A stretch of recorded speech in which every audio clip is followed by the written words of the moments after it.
Bismillahirrahmanirrahim. Assalamu alaikum dear students. My name is Aisha Salim. I hope you all are fine and doing well.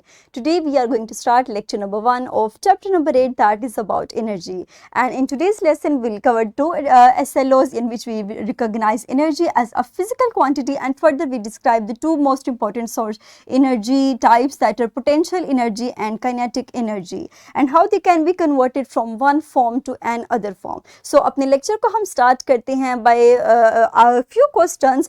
तो आप जानते हैं कि हम अपने पिछले चैप्टर के अंदर मैटर के बारे में पढ़ कर आए हैं, तो क्या आप मुझे बता सकते हैं कि can is energy a form of matter और नॉट? Very good. सो हमारे पास एनर्जी मैटर की फॉर्म नहीं है because it doesn't occupy space and doesn't has mass. Then can we measure energy? Very good. So हम energy को major कर सकते हैं और ये मैटर की फॉर्म नहीं है, और हम एनर्जी को मेजर कर सकते हैं, इसीलिए इसको हम कहते हैं physical quantity, because every measurable quantity is considered as a physical quantity. और अगर हम इसको डिफाइन करें तो हम कहेंगे कि energy is basically the ability to do work. You can do everything by energy, because of energy, like you can jump, you can ride a bicycle. इसके अलावा आप अपनी डेली लाइफ की तमाम एक्टिविटीज को परफॉर्म कर सकते हैं because of energy.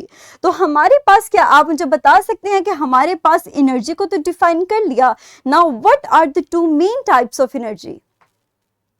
Very good. तो हमारे पास एनर्जी की दो टाइप्स हैं, that are potential energy and kinetic energy. इन दोनों एनर्जीज को हम समझते हैं एक एग्जांपल के जरिए से.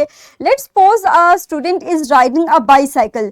जब ये स्टूडेंट हमारे पास अपहिल मौजूद है, स्टेशनरी फेज में मौजूद है, किसी भी किस्म की मूवमेंट नहीं कर रहा, तो this student has stored energy known as potential energy. But when it moves, जब ये मोशन करेगा, एक जगह से दूसरी जगह मूव करेगा, तो वही एनर्जी कन्वर्ट हो जाएगी, ट्रांसफॉर्म हो जाएगी काइनेटिक एनर्जी में. तो इसी तरह हम अपने दोनों टाइप्स को डिफाइन करते हैं. The energy that is usually present in stationary object, the object that has stored energy has potential energy. बिल्कुल उसी तरह जैसा हमने अपने पिछले एग्जाम्पल के अंदर देखा. तो कुछ और एग्जाम्पल्स को देखें तो जस्ट लाइक अ स्ट्रेच्ड बो, अगर हम इसको स्ट्रेच करें तो it also has a potential energy. The golf ball that is sitting on T, और अ हॉकी पक that is sitting on a ice. ये तमाम वो एग्जाम्पल्स हैं जिसमें ऑब्जेक्ट्स हमारे पास स्टेशनरी है but they still has potential energy.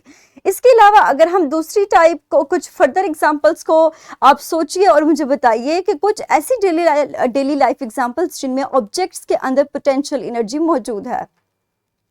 Very good. तो नेक्स्ट हम अपनी एनर्जी की तरफ चलते हैं, दैट इज काइनेटिक एनर्जी. याद रखिए, this is the type of energy that is present when an object moves. जब भी कोई ऑब्जेक्ट मूव करेगा तो उसकी मोशन की वजह से उस ऑब्जेक्ट के अंदर जो एनर्जी प्रेजेंट होगी, जो एनर्जी मौजूद होगी, that energy is known as kinetic energy. इसकी कुछ एग्जांपल्स को अगर हम देखें तो a basketball that is thrown in the air, it is also due to the motion of the basketball, और a bicycle in the motion और a moving volleyball during a game. तो ये वो तमाम एग्जांपल्स हैं जिसमें एक ऑब्जेक्ट अपनी मूवमेंट को शो कर रहा है. तो इस वजह से ये पैदा होने वाली एनर्जी को हम नाम देते हैं काइनेटिक एनर्जी का.